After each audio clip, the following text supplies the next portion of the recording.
Shalom Bapak Ibu, Saudara-saudari. Shalom. Kita bersyukur hari ini masih diberikan sama Tuhan kesempatan untuk kita bisa beribadah kembali di hari Minggu. Pagi hari ini kita ibadah masih secara online, tapi kita percaya ya Bapak Ibu, Tuhan tidak terbatas oleh apapun. Dia pasti menjamah, hadiratnya pasti ada sampai di setiap kita dimanapun kita berada. Amin.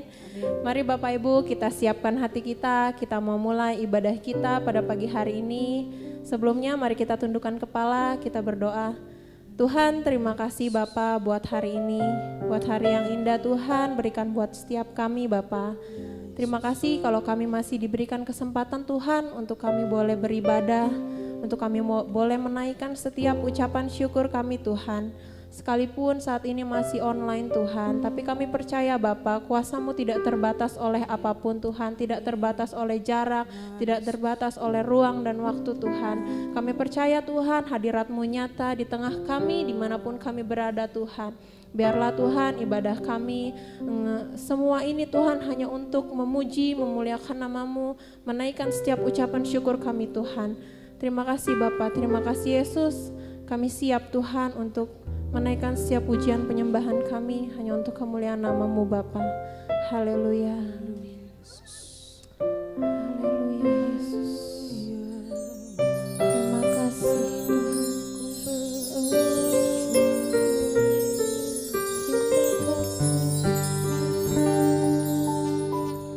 Musim akan selalu berganti,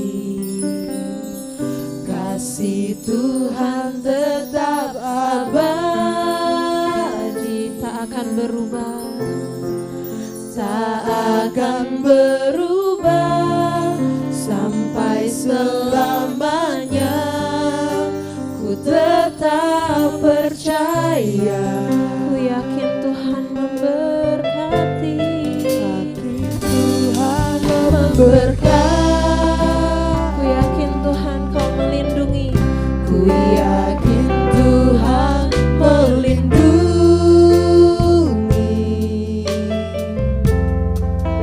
Burung di udara Tuhan pelihara karena kasih-Nya. Tuhan selalu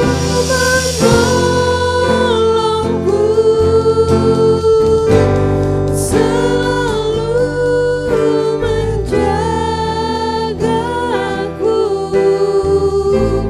sehelai di rambutku tak akan terjatuh tanpa seizin-Mu. Tuhan selalu menolongku, selalu menjagaku. Dia mengenyangkanku dan peliharaku seumur hidupku. Kau hadir di setiap musim hidup kami Tuhan.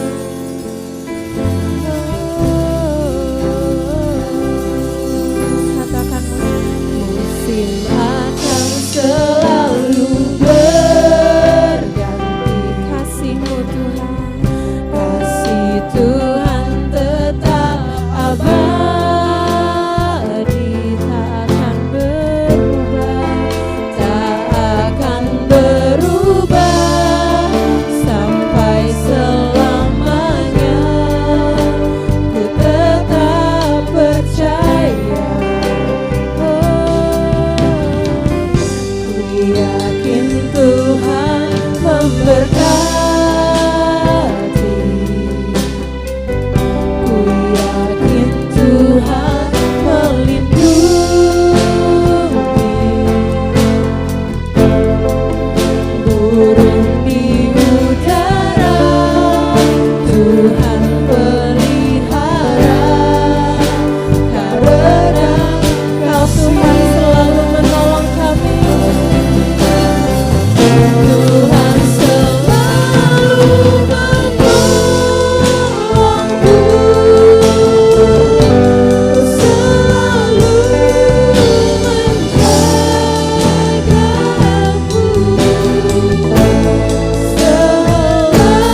yakin Tuhan memberkati,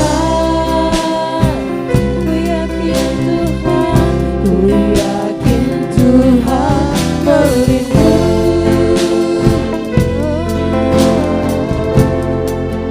Burung di udara Tuhan pelihara, karena kasih Kau Tuhan penolongku. Tuhan selalu menolongku, selalu menjaga,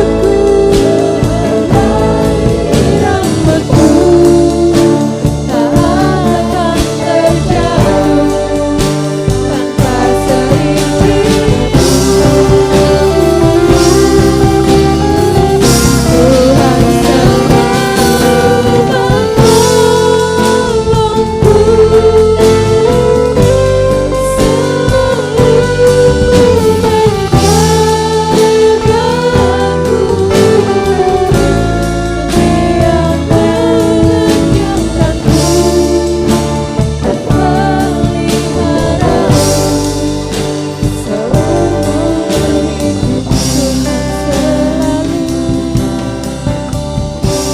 Tuhan selalu menolongku, Kau selalu menolong kami Tuhan, selalu menjagaku,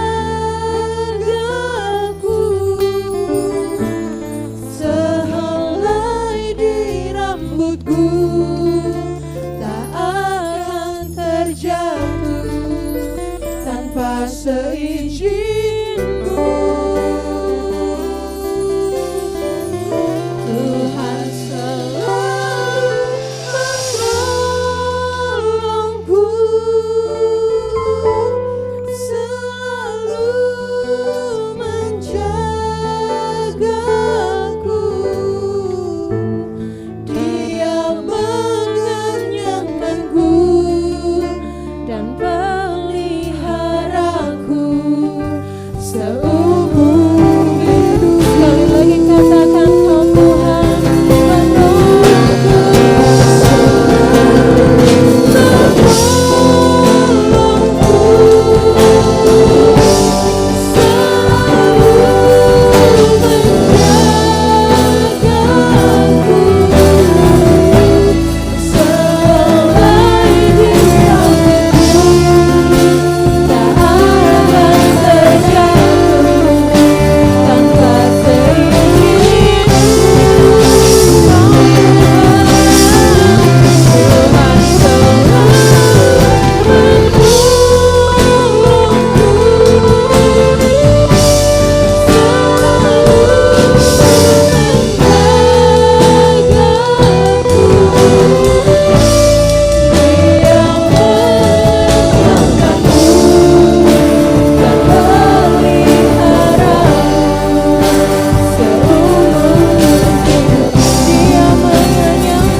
seumur hidupku.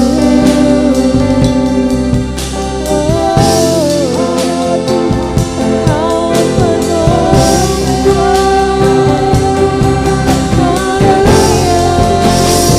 dari sembah Dia, hanya Dia yang layak disembah, Dia yang layak terima pujian.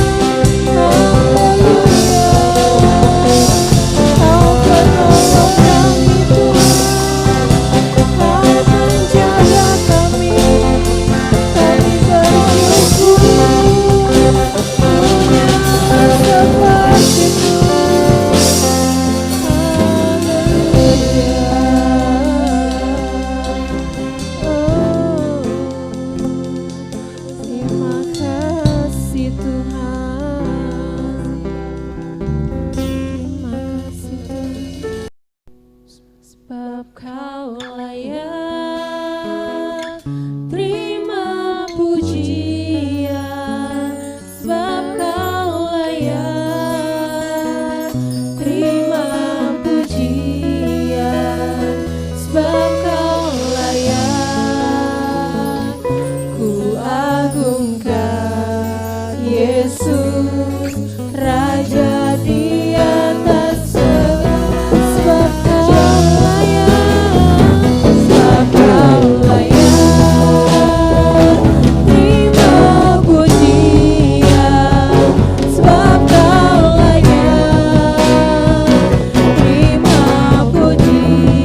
Yesus, bahwa hanya Engkau Tuhan yang layak terima setiap pujian kami Tuhan. Kau yang layak ditinggikan, Kau yang layak disembah Tuhan. Kami bersyukur Tuhan kalau kami boleh menaikkan setiap pujian penyembahan kami Bapa. Biarlah Tuhan semua yang kami naikkan ini hanya untuk kemuliaan nama-Mu saja Bapa. Berkati Tuhan ibadah kami dari awal pertengahan hingga sampai pada akhirnya Tuhan. Dan kami mau lebih lagi menaikkan setiap pujian kami Tuhan. Hanya di dalam nama Tuhan Yesus kami siap. Haleluya. Amin. Ada sukacita Bapak Ibu, saudara-saudari. Amin. Kita percaya ya hari ini kita penuh dengan sukacita Tuhan. Karena Tuhan Allah yang sangat baik buat kita. Pertolongannya selalu nyata dalam hidup kita. Mari kita naikkan satu pujian yang mengatakan Engkau baik teramat baik.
Mari Bapak Ibu saudara-saudari sekalian, kita mau masuk lebih lagi ke dalam hadirat Tuhan.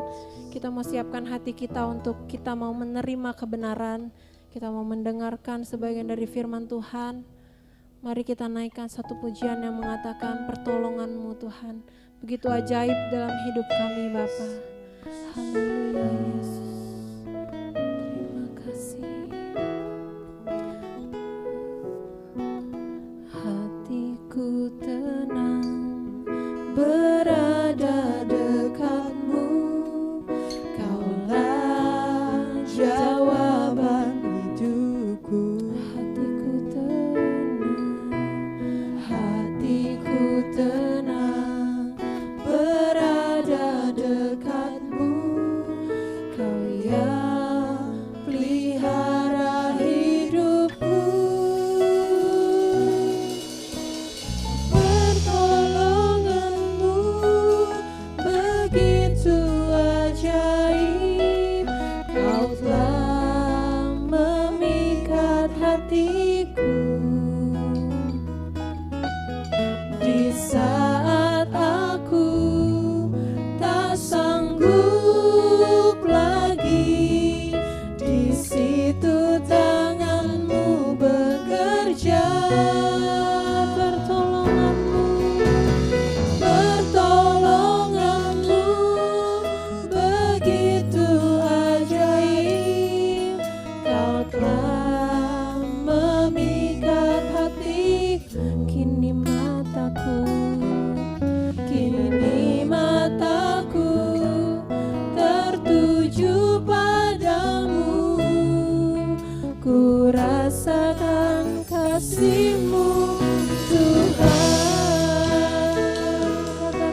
Shalom. Selamat pagi Bapak-bapak, Ibu-ibu, saudara-saudariku yang terkasih oleh Tuhan. Senang sekali saya bertemu kembali dengan kita semua. Saya percaya di hari Minggu ini, di hari yang penuh sukacita, di mana kita bisa tadi sudah memuji Tuhan, sudah menyembah Tuhan, dan tiba saatnya kita akan mendengarkan sebagian daripada firman Tuhan. Ya, mari kita siapkan hati kita, biar kita sama-sama diberkati oleh firman Tuhan pada hari ini. Ya, tapi sebelum itu kita akan berdoa dulu terlebih dahulu, biar firman ini boleh menjadi berkat buat kita semua. Bapa di surga, selamat pagi, terima kasih buat pagi yang indah ini Tuhan. Kami masih dipelihara Tuhan, kami masih diberkati dan dilindungi oleh Tuhan. Dan pada pagi ini Tuhan, di hari Minggu yang indah ini kami bersama-sama tetap beribadah kepada Tuhan. Kami tetap memuji Tuhan dan sebentar kami akan mendengarkan sebagian daripada firman-Mu Tuhan. Biar firman-Mu menguatkan kami, firman-Mu mengajar kami, dan firman-Mu menegur kami, membentuk kami senantiasa dalam kehidupan kami pribadi lepas pribadi. Berkati kami semua Tuhan yang akan mendengarkan firman-Mu ini, biar Tuhan selalu hadir dalam kehidupan kami. Terima kasih Bapak, di dalam nama Tuhan Yesus kami berdoa. Haleluya, amin. Baik Bapak Ibu, senang sekali lagi kita bertemu dengan dalam kasih Tuhan. Ya, hari ini saya dikasih tema, jadi kita mulai sekarang ada tema, setiap firman Tuhan kita dikasih tema. Nah, tema yang dikasih adalah tentang mengenai pertolongan Tuhan. Pertolongan Tuhan. Ya. Saya percaya pertolongan Tuhan itu selalu ada buat setiap orang yang berharap pada Tuhan. Orang yang bergantung sama Tuhan, pasti pertolongan Tuhan itu akan terjadi dalam hidupnya. Ya, pasti akan terjadi dalam hidupnya. Orang yang selalu berseru kepada Tuhan dan Tuhan pasti mendengar. Ya. Kita aja yang hidup kalau kita minta tolong ya dengan teman kita, mungkin dengan orang-orang gereja, ya pasti juga mereka akan mendengar. Ya, walaupun hanya mendengar, tapi juga ada satu sikap mereka pasti akan bisa menolong. Ya, kalau memang bisa tolong pasti akan tolong. Kalau memang nggak bisa, ya kita harus bilang nggak bisa. Tapi saya percaya Tuhan itu adalah sumber pertolongan kita. Tuhan itu adalah satu-satunya sumber pertolongan kita. Kita mengandalkan manusia, kita bisa kecewa. Ya, kita bisa meminta pertolongan dengan manusia. Mereka bisa berkata, ya kalau saya bisa tolong, kalau saya nggak bisa, saya mau berbuat apa? Atau mungkin kita dicuekin. Ya, kita sudah tahu ada kesusahan, tidak ada yang peduli, ya, tidak ada yang mau yang membantu untuk menolong kita. Tapi pada hari ini kita belajar mengenai pertolongan Tuhan. Pertolongan Tuhan itu iya dan amin bagi orang-orang yang selalu berharap bergantung sama Tuhan. Pasti ya dan amin. Setiap persoalan itu terjadi karena adanya suatu masalah. Pasti pertolongan itu kita berikan kepada orang yang membutuhkan pertolongan. Orang yang membutuhkan pertolongan itu adalah orang yang punya masalah. Ya, tidak mungkin dia nggak punya masalah dia teriak minta tolong. Selalu ada masalah. Dan ternyata sebenarnya masalah itu adalah baik. Masalah itu adalah satu hal yang kita hadapi. Itu adalah sesuatu hal yang baik dalam hidup kita. Kenapa saya bilang baik? Coba bayangin kalau kita hidup tidak ada masalah, kita hidup enak, ya, kita tidak ada masalah. Saya percaya orang yang tidak pernah ada masalah pasti tidak berseru minta tolong. Orang yang hidupnya, oh nggak ada masalah saya, itu orang yang saya rasa bukan orang hidup itu orang yang sudah meninggal ya, sudah orang yang dipanggil Tuhan. Orang yang hidup pasti punya masalah. Jadi jangan bilang, aduh Pak, kenapa saya banyak masalah? Bukan hanya sekedar orang-orang yang di dalam Tuhan atau di luar Tuhan. Kita semua punya masalah. Waktu lahir aja kita sudah punya masalah, benar nggak? Kita waktu lahir di rumah sakit tentu kan, lain dengan Tuhan Yesus di kandang domba. Setiap kita lahir pun ada masalah, kan menangis, harus dirawat, ya. Kalau sekarang di rumah sakit harus dimasukin ke rumah sakit atau ke bidan-bidan, ya, klinik bisa. Kenapa? Dari hidup pun, mulai hidup pun ada masalah. Begitu pada saat ujung akhir hidup kita ada masalah, ada masalah. Kenapa saya bilang ada masalah? Ya tentu, kalau kita meninggal, siapa yang bisa kubur kita? Siapa yang bisa menguburkan kita? Pasti saudara-saudara kita dalam keluarga atau teman-teman dekat, kalau memang mungkin keluarga sudah berada, pasti itu adalah masalah. Bahkan sebagian orang ke gereja, dengar baik-baik, kebanyakan orang ke gereja karena apa? Ada masalah.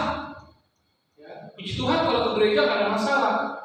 Ya, tapi kebanyakan kita ke gereja cari Tuhan, kita pasti mengharapkan sesuatu hal.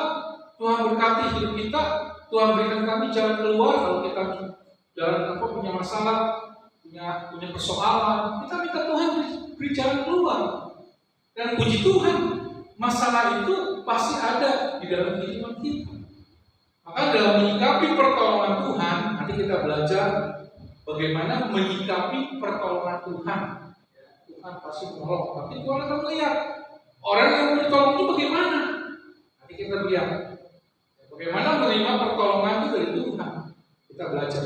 Kita masuk dalam firman Tuhan terlebih dahulu. Mazmur 30 ayat 10. Mazmur 30 ayat 10. Bunyinya begini. Kalau di Alkitab itu ada kurung 30 strip 11 ya, tapi saya baca ya kirinya aja ayat 10. Dengarlah Tuhan dan kasihanilah aku. Tuhan jadilah penolongku. Mazmur 30 Raja Daud bermazmur, Tuhan jadilah penolongku. Ya, firman Tuhan di Mazmur ini Raja Daud berharap, Tuhan, Engkaulah penolongku. Engkaulah benar-benar Allah yang hidup yang bisa menolongku. Dan kalau kita lihat di dalam cerita kehidupan Daud, banyak sekali Tuhan menolong Daud. Tuhan campur tangan dalam segala masalah atau kesesakan yang Daud alami. Ya. Daud mengerti bagaimana dia mencari pertolongan. Daud mengerti bagaimana kiri kanan dia banyak masalah, dia diuber-uber, dia akan dibunuh. Tapi Tuhan menolong dia.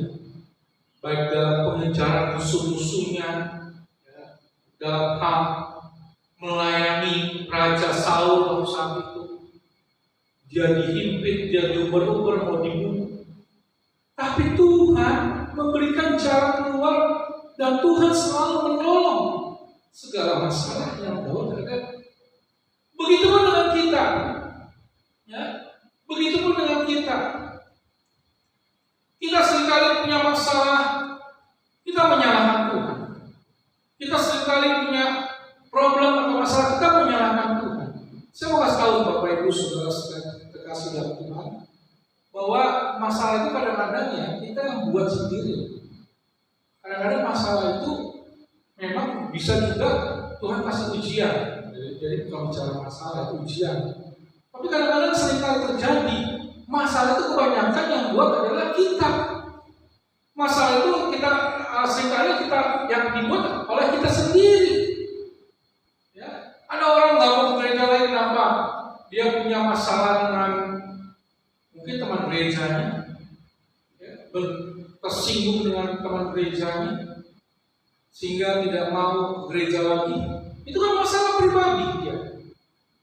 Ada orang yang ke gereja atau tidak ke gereja, ya dia kecewa dengan Tuhan. Banyak Bapak Ibu, ya, kecewa dengan pemimpinnya, kecewa dengan pendetanya. Banyak ketemu yang seperti itu. Dan hari ini kita belajar bagaimana kita mendapatkan pertolongan Tuhan. Pertolongan Tuhan. Bagaimana 3 model. Kita akan bicara ada 3 model orang yang dapat atau mendapatkan pertolongan Tuhan. Kita belajar hari ini. Yang pertama adalah orang yang hidup bijaksana. Saya ulang sekali lagi. Yang pertama adalah orang yang hidup bijaksana, itulah orang yang akan mendapatkan pertolongan Tuhan. Yang kita ada cerita gadis bodoh dan gadis bijaksana. Ya, belum lama saya khotbahin di sebuah renungan di kaum muda. Ya, ada orang dua tipe, bodoh dan bijaksana. Ya, dua-duanya punya pelita, tapi yang satu tidak ada minyaknya, ya, sehingga dia kekurangan minyak. Pelita berbicara tentang firman Tuhan, minyak berbicara Roh Kudus. Jadi kedua orang ini ada perbedaan antara orang bijak dan orang bodoh. Orang bijak, orang yang hidup melalui firman Tuhan dan dipimpin oleh Roh Kudus, sedangkan orang bodoh memang dia baca Alkitab, dia punya pelita itu bicara dengan firman Tuhan. Baca Alkitab setiap hari, tapi tidak punya minyak, tidak punya pimpinan Roh Kudus. Orang yang bodoh ini adalah orang yang mengalami tantangan hidup, lalu kecewa kepada Tuhan, kecewa sama Tuhan. Bapak Ibu, kehidupan kita ini tidak selalu baik. Ya memang ikut Tuhan, pasti dipelihara Tuhan. Tapi suatu saat Tuhan akan bawa kita hal-hal yang tidak enak. Ya, kita bisa dikasih sakit, kita dikasih mungkin punya teman tidak baik. Kita mengalami semua itu dan kita pasti akan bertemu hal seperti itu. Ya, sakit nyalain Tuhan. Ya, apalagi nggak ada berkat nyalain Tuhan. Ada orang bilang, saya nggak pernah dapat berkat dari Tuhan, padahal kalau dia sedikit, begitu baiknya Tuhan buat hidup dia. Tapi karena dia bilang nggak pernah dapat berkat, dia kecewa sama Tuhan, apalagi dia meninggalkan Tuhan. Aduh, jangan sampai ini orang yang maaf saya kasih tahu, ini orang yang nggak bijak, orang bodoh, gadis bodoh, orang bodoh. Kita Kristen. Jangan kita seperti orang yang bodoh, orang yang dikit-dikit punya masalah selalu salahin Tuhan. Orang yang begini adalah orang yang gak bijaksana. Orang ini mengerti firman Tuhan, tapi pada saat dia mengalami masalah, dia tidak punya kekuatan. Dia selalu kecewa. Ya. Padahal dalam 1 Korintus 10 ayat 13 mengatakan bahwa pencobaan-pencobaan kita ini manusia tidak melebihi kekuatan kita.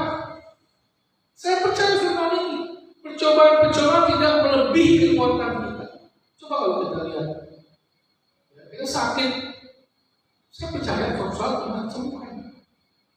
Kecuali kalau sakit sudah parah, kita berserah saja waktu.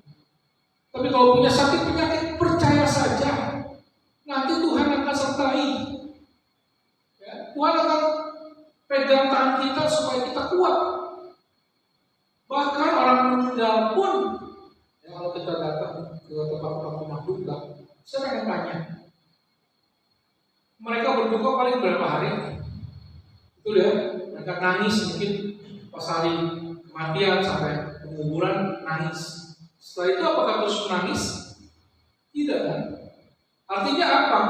Artinya jangan kita punya masalah, kita menyalahkan diri kita sendiri, menyalahkan Tuhan, apalagi menyalahkan Tuhan.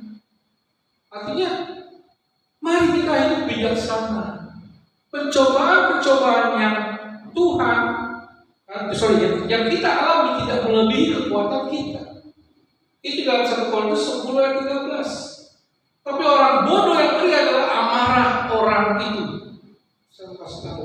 Orang yang tidak pernah dapat pertolongan Tuhan, itu adalah orang yang memiliki amarah yang lebih daripada pimpinan Tuhan. Pasti. Orang nggak dapat pertolongan terus dia marah, sifat amarahnya lebih besar daripada yang merendahkan diri. Saya percaya orang itu nggak bakal ditolong Tuhan. Bagaimana mau tolong Tuhan kalau dia sudah sombong? Ya. Kalau dia sudah bilang, ini semua gara-gara Tuhan. Ya, orang ini saya yakin nggak akan dapat pertolongan Tuhan. Ini tipe model yang pertama. Kita lihat dalam Amsal 20. Amsal 20 ayat 3. Amsal 20 ayat 3. Firman Tuhan berbunyi ini. Terhormatlah seseorang jika ia menjauhi perbantahan, tetapi setiap orang bodoh, bayangin, setiap orang bodoh membiarkan amarahnya meledak. Bukan saya bicara, firman Tuhan yang bicara. Orang bodoh membiarkan amarahnya meledak. Jadi jangan pikir orang yang amarahnya itu menyalahkan Tuhan, jangan harap dapat pertolongan Tuhan. Ini tipe orang pertama, orang yang tidak bijaksana, atau orang bodoh.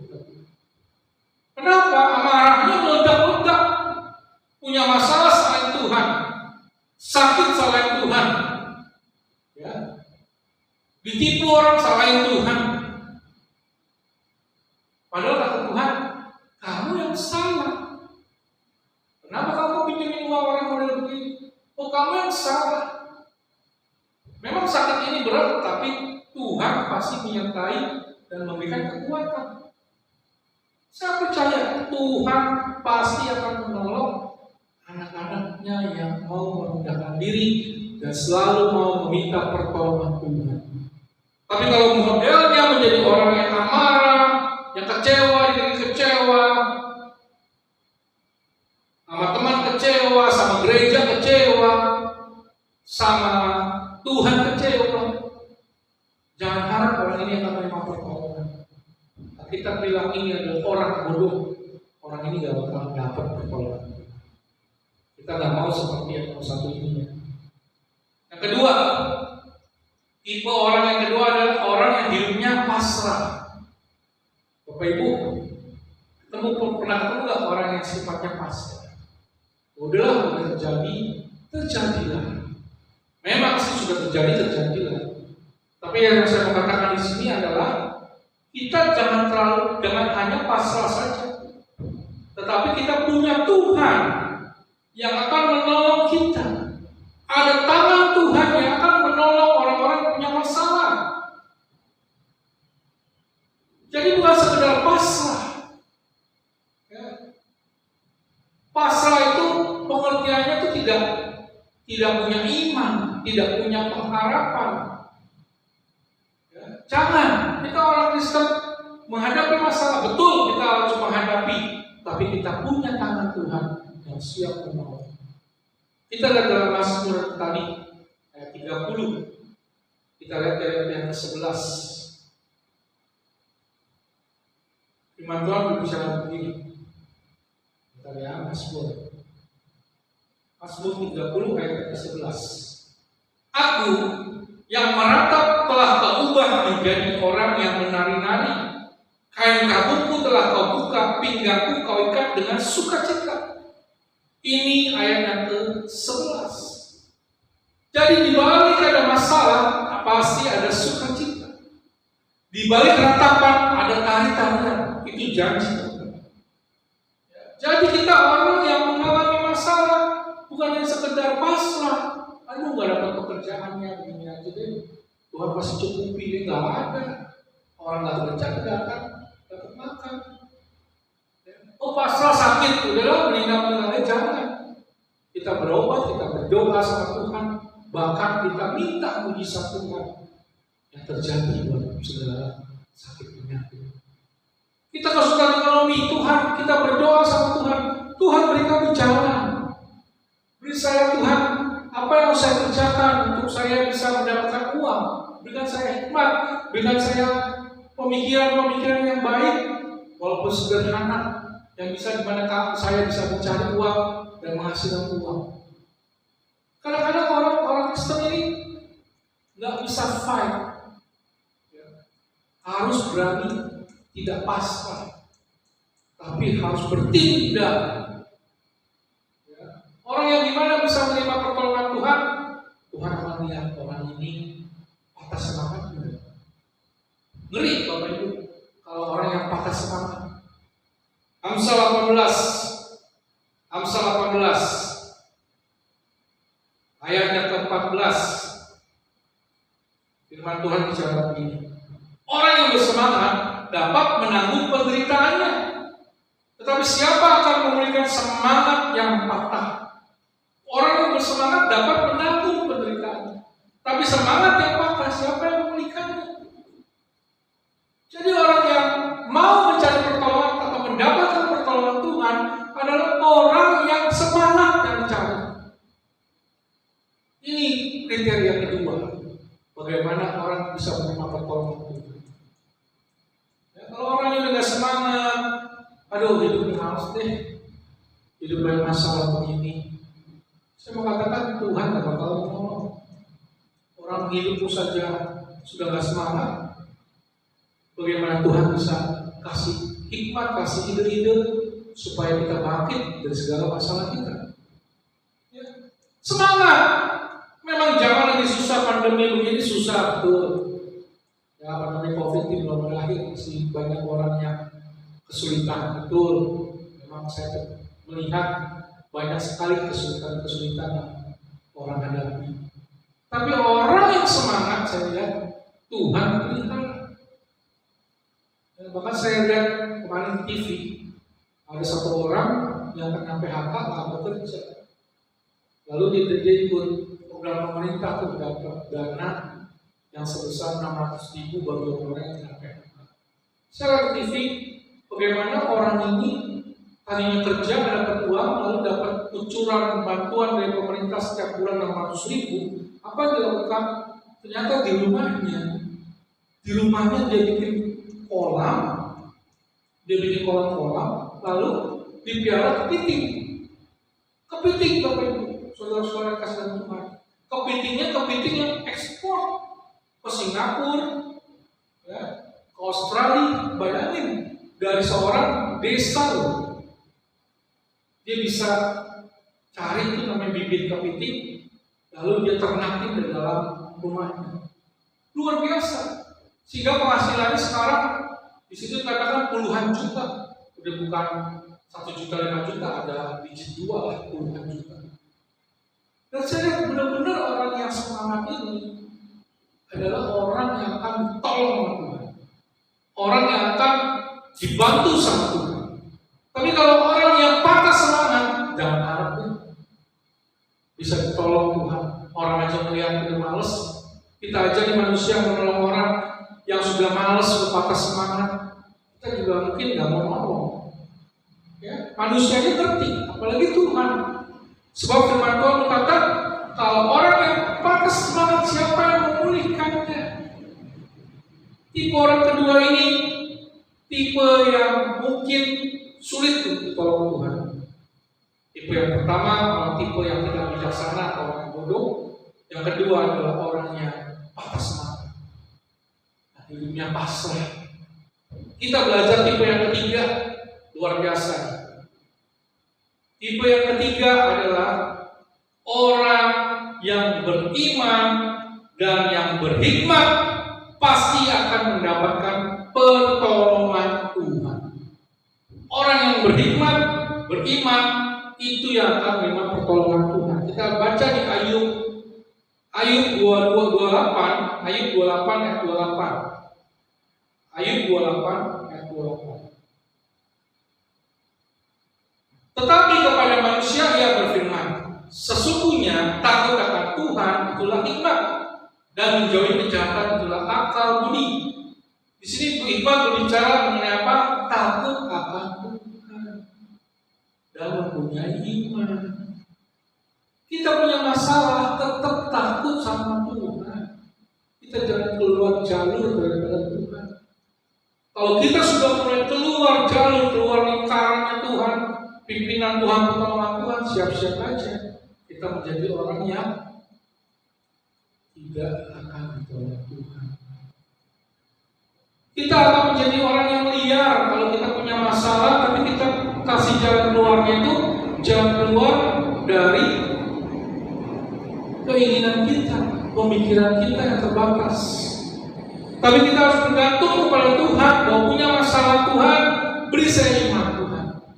bahwa masalah ini akan terselesaikan, bahwa Tuhan harus siap masalah. Minta hikmat sama Tuhan. Apa yang harus saya lakukan Tuhan yang tidak membuat saya salah dalam mengatasi masalah? Banyak kan? Kenapa pencuri-pencuri itu bisa mencuri? Karena mereka punya masalah, lalu mereka mencari jalan keluar cepat, tapi nggak benar, mereka mencuri. Banyak terjadi di dunia ini orang yang sudah mentok masalah, nggak punya uang, maaf, mungkin dia bisa jual narkoba. Mereka punya masalah dalam keluarga, menjadi anak-anak yang broken home, bisa aja. Keluarga yang broken home. Mereka punya masalah dalam apapun lah, sakit penyakit, mereka bisa pergi ke dukun karena mereka tidak berhikmat. Tapi yang ketiga ini kita belajar, marilah kita punya hikmat dan iman dalam menghadapi setiap masalah dalam hidup. Hikmat itu apa? Tadi dikatakan hikmat itu adalah takut akan Tuhan. Makanya Salomo tidak minta apa-apa pada saat dia benar-benar dipakai Tuhan, dia hanya minta hikmat. Hikmat dari Tuhan yang takut akan Tuhan dan dapat ide-ide yang luar biasa dari Tuhan, sehingga dia dikatakan adalah raja yang paling berhikmat di muka bumi ini. Punya hikmat dan punya iman. Banyak pahlawan-pahlawan Tuhan yang punya masalah, seperti Yusuf. Kita tahu cerita Yusuf. Dia banyak masalah, dari dijual, dimasukin sumur, dijual, dipenjara, difitnah. Tapi dia orang yang punya hikmat dan punya iman, bahwa apapun yang terjadi, dia tetap berjalan dengan Tuhan. Dan akhirnya apa? Setelah umurnya 30 tahun dia akan menjadi raja. Ya, luar biasa, masih muda, bukan raja, maksudnya perdana menteri, wakil dari raja di Mesir. Ya. Tuhan bawa terus kepada orang yang punya iman dan punya hikmat. Tuhan akan tolong dan bawa terus maju. Masalah belum terjadi, kita jangan tinggalin Tuhan. Itu kuncinya, Bapak Ibu Saudara sekalian Tuhan. Jangan tinggalin Tuhan. Oh, saya tidak mau ke gereja lagi, saya ada masalah di gereja. Saya nggak mau gereja lagi, saya benci sama si A si B. Saudara kami saya tidak akan mau gereja lagi karena sakit. Digalak Tuhan semua. So, kita sudah menanyai Tuhan. Kita lihat kita akan menjadi orang yang sengsara. Kita menjadi orang yang punya pengharapan. Tapi kalau kita punya iman, kita punya hikmat, semua yang terjadi, biar saya hidup tetap bersama dengan Tuhan. Banyak sekali pahlawan-pahlawan kita yang banyak masalah tapi tetap setia. Yusuf, Daud. Ya, kalau kita baca dan kita tentang Daud itu luar biasa. Daud diumur perang terus kerjaannya. Sebenarnya sekarang kerjanya perang. Tapi Tuhan selalu bawa dia menang terus. Kenapa? Karena dia hidup bergantung sama Tuhan. Perjalanan hidup kita setiap hari memang banyak masalah. Itulah peperangan kita. Ada masalah, tapi kita harus bersyukur. Dengan ada masalah kita jadi ingat Tuhan. Dengan ada masalah kita menjadi orang yang rendah hati. Ya, pandemi ini saya dengar cerita ada banyak sekali orang-orang kaya ya, orang yang uang itu sakit dan meninggal. Ya, bahkan ada satu keluarga kaya raya, ya, saking takutnya dia katanya punya uang biasanya miliaran, puluhan miliar, bisa 50 miliar. Sekarang punya 10 miliar aja mampu stres. Udah stres gara-gara pandemi ini. Ya. Dan saya percaya dengan adanya pandemi ini Tuhan mengajar kita, ngajar semua di muka bumi ini manusia supaya tidak sombong. Sebab sehebat-hebat harta kita, kalau kena virus ini, penyakit ini nggak ada obatnya, tinggal mau sembuh atau dipanggil Tuhan. Dan dalam keadaan pandemi ini banyak orang akan mencari Tuhan.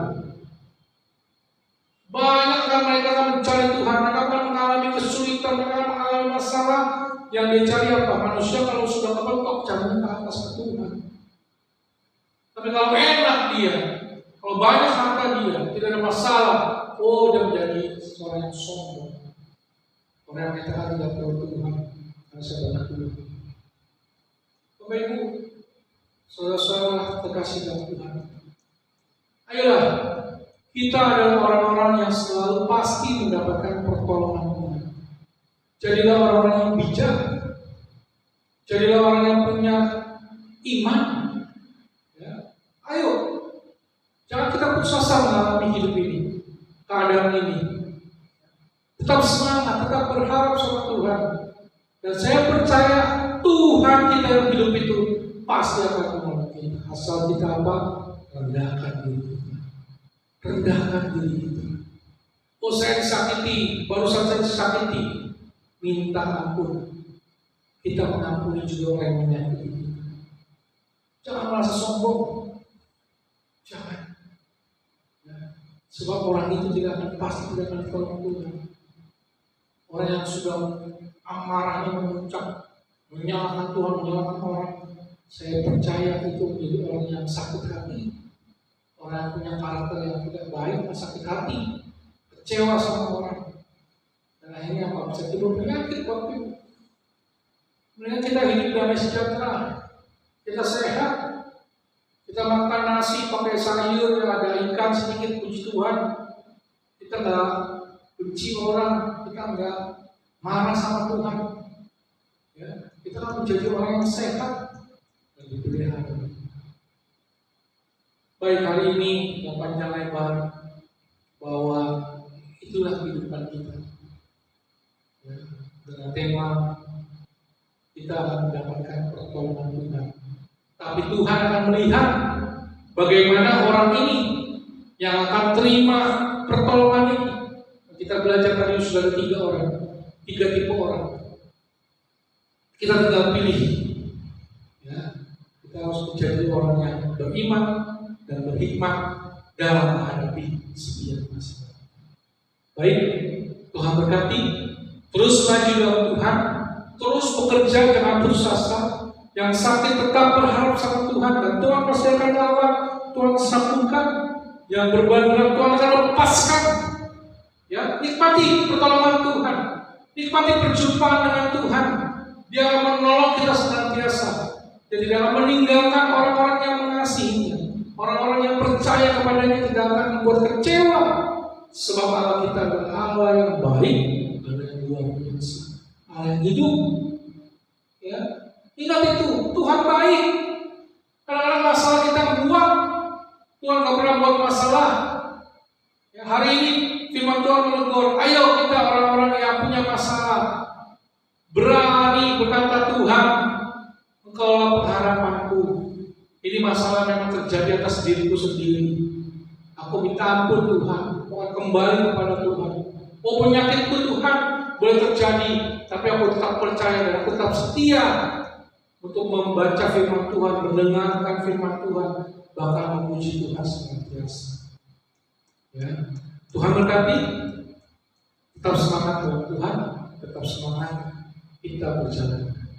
Mari kita berdoa, kita akan tutup firman Tuhan ini. Bapak dalam surga, terima kasih buat sebagian dari firman Tuhan ini mengenai pertolongan Tuhan. Kami mau Tuhan mengalami pertolongan Tuhan itu, ajar kami menjadi orang yang berhikmat dan beriman, bukan menjadi orang yang bodoh atau orang yang tidak bijaksana atau orang yang pasrah.